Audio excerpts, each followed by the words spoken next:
Hello, I am Karina, And I'm Maddie. and welcome to Everything with the Fairy Tale Sync. I said hello really weirdly today. But anyways, today we are covering the story of Chang'e and the Jade Rabbit.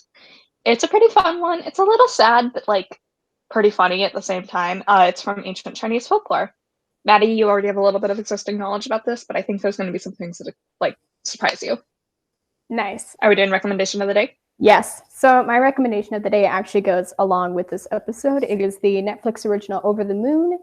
It is about a young girl who wants to go see who we are talking about. Mm-hmm. I guess I'll give it away. She wants to go see Chang'e and visit the moon.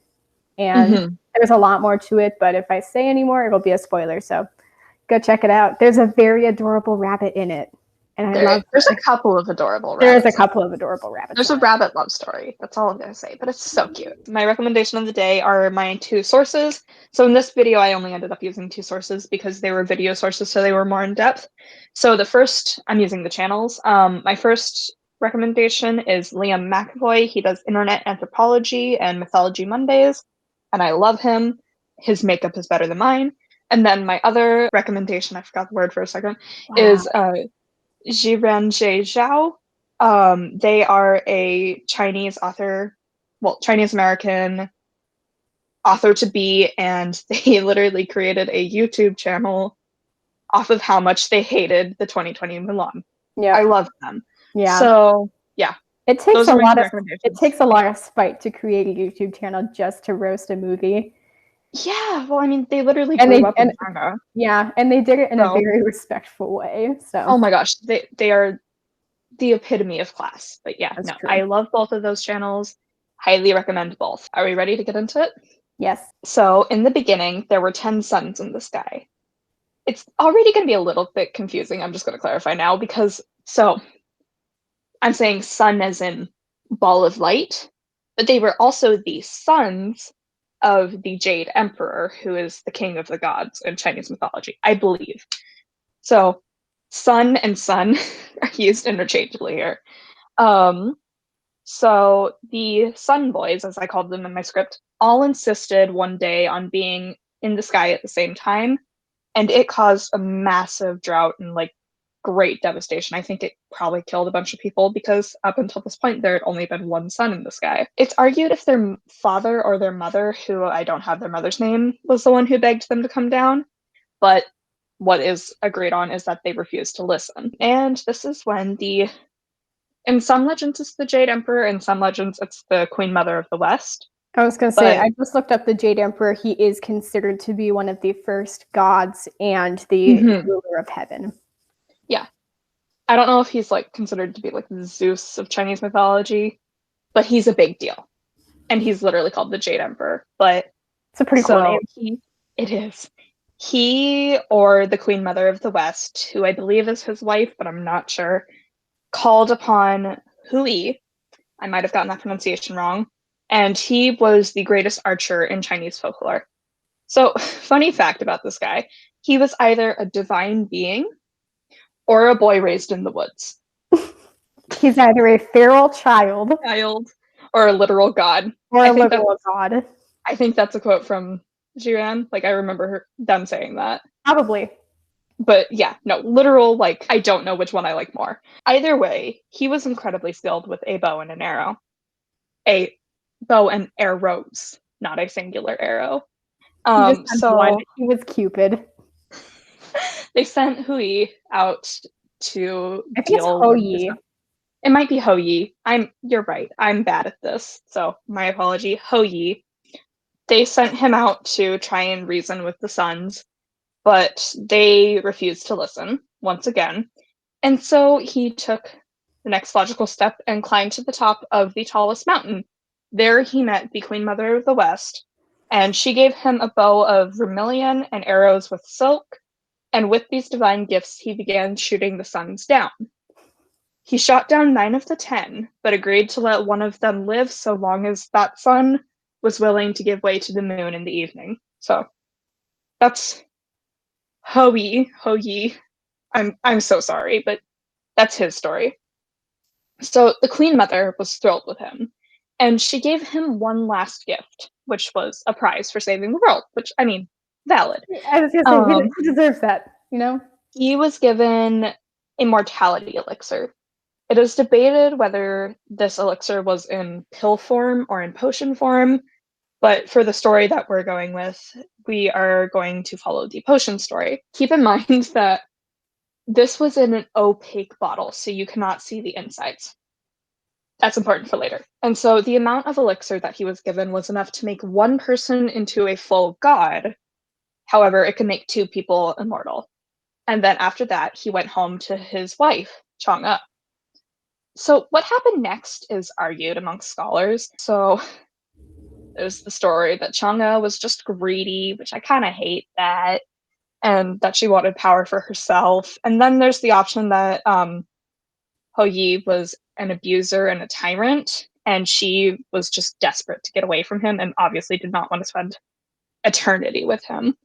But that's not my favorite either. My favorite is the story of Feng Mei, who was Hou Yi's apprentice. So this is also the most famous story, and it's a little wacky.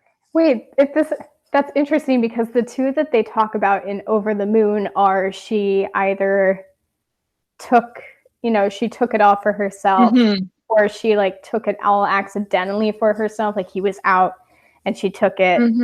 But yeah, so there's a million different possibilities what happened. This is just the story that came up like when I was looking it up, and I like this story. So Feng Mei was jealous of his master, and he wanted to be the best archer. So he found himself at a crossroads. It was either kill his master and become the best by default, or steal the elixir for himself and become a god. Because apparently you can't just practice. No, it's either two extremes or nothing at all. Yep, pretty much. So one day Hou Yi went out hunting, and Feng Mei pretended to be sick so he didn't have to go with him and he avoided suspicion. And then while Hou Yi was gone... I remember those days, pretending to be sick so you didn't have to do anything. Oh, yeah. I never had any malicious intent, but I always just sometimes you didn't want to do anything. Yeah, sometimes you didn't want to go to school, or However, this dude wants to do something, and you're about to find out what he's going to do. Malicious intent. He truly did. So he pretended to be sick, and then he went and broke into Hou Yi's house to steal the elixir for himself. However, this dum-dum forgot that Chang'e was home. So she's a smart woman. She took the elixir and she hid it while he was tearing through like their living room area. Okay, this is the one I remember from Over the Moon. Now I almost said Into the Woods, which is not true. The new Sondheim musical. So the two had a confrontation, and I have to get ready for this. This is what Chang'e did. Fetch straight smarts. She literally just shoved it across the room. So he went and grabbed the bottle, and he couldn't see the inside, remember? There's nothing in there. Chang'e took a page out of J.J. Bittenbider's book. Yeah. So he demanded the truth, and Chang'e confessed to drinking it all to stop him. So this turned her into a goddess, and by the rules of like Chinese mythology, the gods cannot live on Earth. They can come to Earth, but they cannot live on Earth. So she chose to... So the kingdom of the gods is in the stars. Chang'e decided to go to the moon instead because it was closer to Earth. And she didn't want to leave her husband. But she had to. So in this version, Hou Yi and Chang'e were deeply in love. And he was devastated to lose her. Though, I mean, like, he understood why she did it. But yeah, he was absolutely devastated. So on the night of the full moon, he brought her all of her favorite food and gifts and laid them in the moonlight. And the other villagers who also loved her followed suit. And this is considered to be the first Mid-Autumn festival. That part makes me kind of sad. I was about to say, like, I'm listening to him, like, I'm upset. Yeah. Like, he was clearly a very devoted husband and only left because he had, he was doing his trying to job. Yeah. He was being a provider, and then his greedy little his greedy little apprentice was like, Oh I my. try to be I try to be nice to people. I'm calling him a dum dum, and I am going to stick by calling Feng Mei a dum dum, not Ho Yi. Calling Feng Mei a dum dum. Anyways, so now we step away from Chang'e to meet our other hero. So the Jade Emperor, once again, wanted help to make the elixir of immortality. So the gods basically had to be like continuously replenished to keep their magic. So he thought humans were too corrupted. Yeah. Fair enough. Yeah. So he chose to find an animal to help him. He disguised himself as a feeble old man and went to Earth, landing in a forest. He found a monkey, a fox, and a rabbit and asked the three to help him find food, claiming he was dying of hunger. And so all three were sympathetic to his pain because animals are better than people. And so they went off to find him food. The monkey climbed to the top of the tree and grabbed him some fruit, while the fox went and caught some fish in the nearby river. The poor rabbit, however, didn't know what to do. He eats grass. Humans can't do that. So he made So the Jade Emperor eat grass. no, you're about to find out what he did. So this little guy is a sweetheart. Bit dramatic, but a sweetheart. He literally could not handle seeing the old man suffer, so he threw himself into the fire, choosing to sacrifice himself instead of letting another go hungry. You good there? Are rabbits that sentient? It's a story. Yeah, okay. But also, like, basically, it's just saying, like, this was. We'll get there. So the Jade Emperor extinguished the fire, and he Yeah. saved the rabbit, and then Okay. he returned to his true form. And he decided that the rabbit was the most noble and kind, and he took him back to his kingdom in the stars. The rabbit became immortal, and his fur turned white as jade, which clarifying that basically means bright as a gemstone. So he was not actually green like a jade stone, but he was very, very shiny. And pure. Yes. So he learned to create the elixir, and then he was given his own little pharmacy in the kingdom. I Just love to that for him. mind his own business. This selfless little rabbit, Yes. you know, got to become a god, basically. Or a godly assistant. Yeah. I love Jade Rabbit. He's so cute. I can just imagine he's little fluffy man. Anyways, that was weird. I just picture So, him as like the Jade Rabbit from Over the Moon. mhm. So one day the Queen Mother barged into his pharmacy and she demanded more elixir. So this went against the rules that the Jade Emperor had because he had declared that the gods were only allowed to have enough to replenish their powers. So the Jade Rabbit tried to say, no, I can't do that, but she threatened to curse him. As So one he does. basically, yeah, he was left with the choice of disobey my boss, die. And so he didn't really have a choice. So he gave her the elixir. Um, because you know what? I don't blame him. And this ended up being the very elixir that she would later give to Ho Yi. So when Chang'e shot to the moon, the Jade Emperor became enraged and stormed into the pharmacy, demanding the truth. Jade Rabbit gave the truth willingly, like there was no lies there, and he blamed himself for disobeying the Emperor rather What a than blaming selfless the little Queen Mother. dude. I First he throws know. himself on a fire, then he takes the blame. Yeah, literally, he's such a sweetheart. So the Emperor forgave the Jade Rabbit, as he should, because he confessed to his crime. He didn't try to lie. And he asked the rabbit to choose his own punishment. So he He deemed him. also didn't entirely do it willingly, you know. Oh, He didn't we're getting entirely there. do what? Well, the thing is, he blamed himself. He took the Yeah. blame. Yeah. So, yeah, no, we're getting there. So he deemed him noble enough to determine his own consequence. And the Jade Rabbit suggested sending himself to the moon because he felt responsible for Chang'e's fate.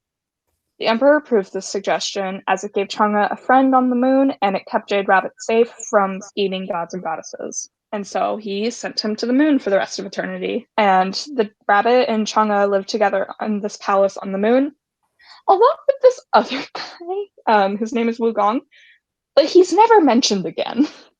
I was So gonna he's just say, there. like, I vaguely remember Mm-hmm. Huron mentioning him, Mm-hmm. but no more was said after that. So I Yeah, wonder, no, just exists. he just existed because he hasn't. I mean, she has the rabbit and she has a Uh-huh. human companion, but the human companion is just always looked over for some reason. Yeah. Okay, but you ready to be mad? Sure. The Queen Mother never got in trouble for blackmailing a bunny. But this was all her fault. I know. Wow. Yeah, no, Wow. that was upsetting to me. I was watching it at like 11 o'clock at night, and I'm pretty sure I just went and like had to go take a shower because I was that upset. I'm like, this is You just dumb. had to process. You just had to go in the shower and you had to process. You had to have your shower thoughts. Exactly. But so now we're going to switch over because we're out of the story section now. We're going to switch to some historical background. So the Jade Rabbit originated in the ancient Buddhist text, the Jataka, and this was in Tale 316, which was also known as the Selfless Rabbit, and it seems like nearly the same story as Jade Rabbit's beginnings. Meanwhile, Chang'e's earliest mention was around the 5th century BC as a shaman's divination, which is an incomplete start to a story. The story shaped itself over the next 5 centuries, and we see it completed for the first time in the Han Dynasty around 50 BC. These stories were actually born independently of each other, but were first seen merged in 266 AD during the Jin Dynasty. And ever since, these stories have been merged together. So they're old stories. I was going to Like, say, and before you continue to clarify it mhm, up for anyone who might be confused, Ho yes, Yi is an archer. Ho yes, Yi shoots down 9 of the the 10 sons. sons. Yes, Grateful, the mother the of the Queen West, Mother, yeah. allows him to have this little elixir that was taken, Hmm. I don't want to say illegally, but taken through blackmail from the Jade Rabbit. She blackmailed a rabbit. Yes, she did. Yes, she did. Um, Yes. so then Ho Yi and Chang'e live happily. Fang Mei Hmm. decides to take all the power for himself and Oh, be greedy. clarification. I forgot one part in my script. So Chang'e and Ho Yi were going to discuss the elixir. They didn't know what to do with it yet. They didn't know if Okay. Chang'e wanted to be a god or if they both wanted to be immortal or if they just wanted to keep it for their descendants. So they hadn't decided yet what to do with it. Okay. This is why we recap. Yes. So Fang Mei breaks in. Chang'e Mhm. street smarts the empty bottle. Yes. After drinking it all for herself, Chang'e goes to the moon because she Uh-huh. can't live on Earth because she's now full goddess. Ho Yi, Yes. upset, leaves her offerings in the moonlight, which is the Hmm. first documented case of the Mid-Autumn Festival. Hmm. Jade Rabbit, upset, gets punished, chooses his own punishment, goes to the moon to Hmm. keep Chang'e company, and here we are. Yes. And so, yeah, basically, and then the historical background. Jade Rabbit is older than Chang'e, which makes sense because he's like presumably been living in the stars for a long time. Mhm. Chang'e is like a 500-year formed story, and then the stories merged later on. So now for some fun facts. So we see the rabbit show up in a lot of folklore from Asia, especially Eastern Asia, besides the Philippines, and that is due to the Spanish coming in and basically wiping out their culture, as Europeans are good at.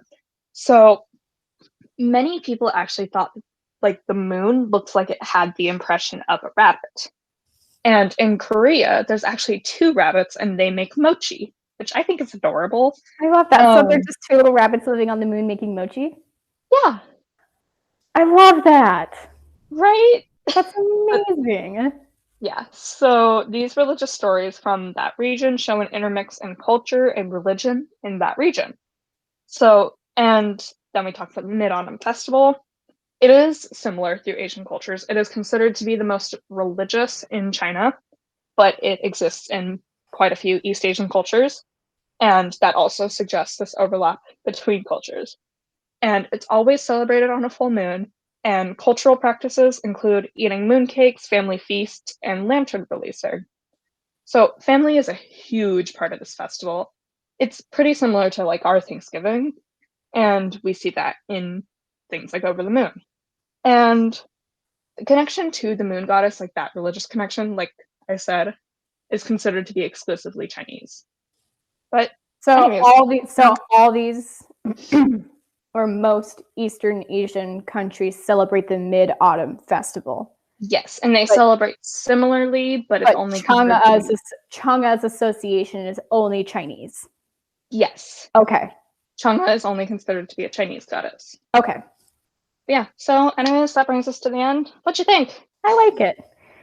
Yeah. It's a nice little... It's definitely a nice change from last week's episode. Yeah, we just filmed Wendigos like 45 minutes ago. Yeah. So this was definitely a nicer, kind of happier episode. Mm-hmm. Yeah, I think it's super cute, honestly. Yeah, I think it's very, I don't know, I just think that Chinese culture is so interesting in the sense that there's so much of it.